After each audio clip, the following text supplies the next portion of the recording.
Bom dia, graça e paz, irmãos e irmãs.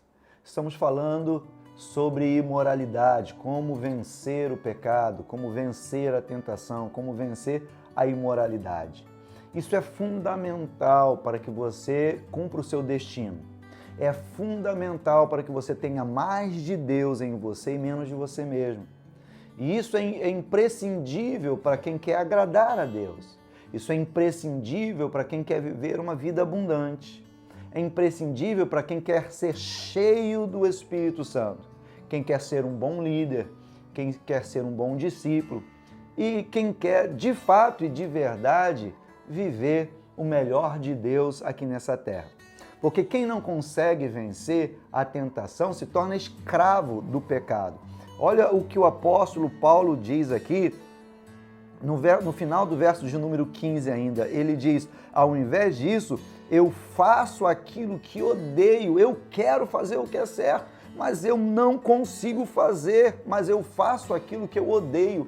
Ele está aqui em crise, ele está revelando aqui para a gente a guerra que existe entre carne e espírito, a guerra que existe no nosso próprio corpo, porque você carrega o Espírito Santo dentro de você, mas você também carrega a sua carne que está impregnada de coisas que são contrárias à vontade de Deus.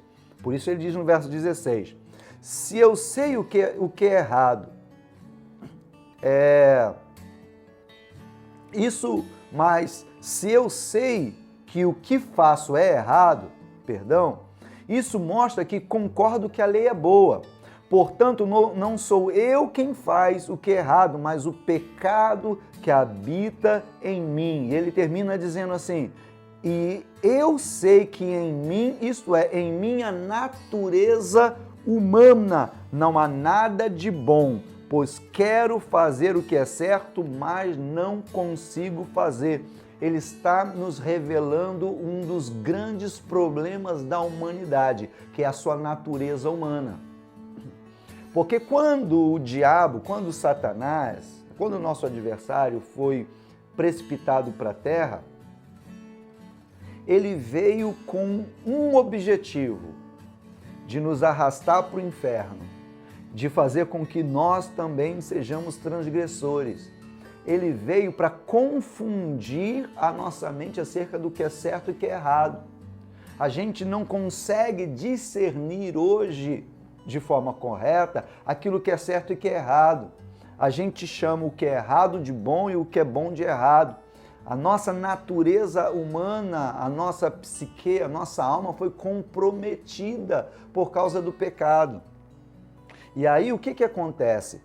Nós, como o apóstolo Paulo, um homem de Deus, um líder, um homem extraordinário que é referência para todos nós, ele vai falar que há uma crise, há uma batalha espiritual dentro dele, porque ele sabe o que é certo, não consegue fazer o que é certo, ele sabe que o pecado ainda continua habitando nele. Escute isso.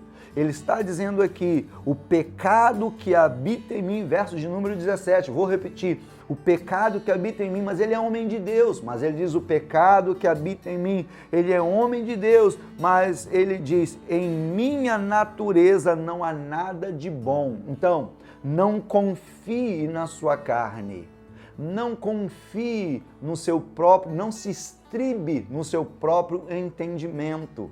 Não confie na sua possibilidade de vencer as tentações sozinho. Aliás, não se coloque diante de uma tentação. A tentação vem para te fazer cair.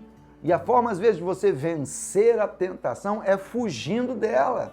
Eu lembro de José na casa de Potifar, quando ele foi cercado pela mulher de Potifar, que queria ter uma relação sexual ilícita e imoral com ele, ele não ficou ali dizendo, Deus tem misericórdia de mim, eu sou forte, vou vencer.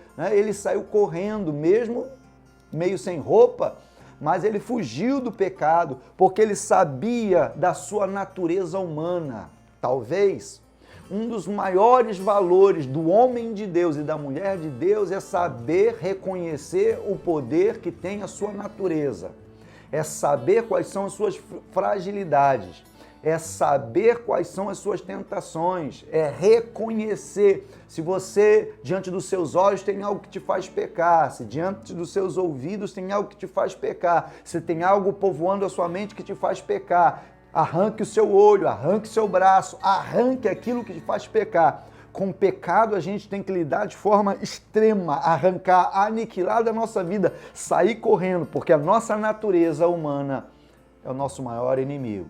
Vença a sua natureza humana. Continue com a gente. Pense sobre isso, ainda não acabou, porque a gente ainda tem revelações para falar a respeito da nossa luta, mas da nossa vitória sobre a tentação, sobre a imoralidade, sobre o pecado, em nome de Jesus. Deus te abençoe.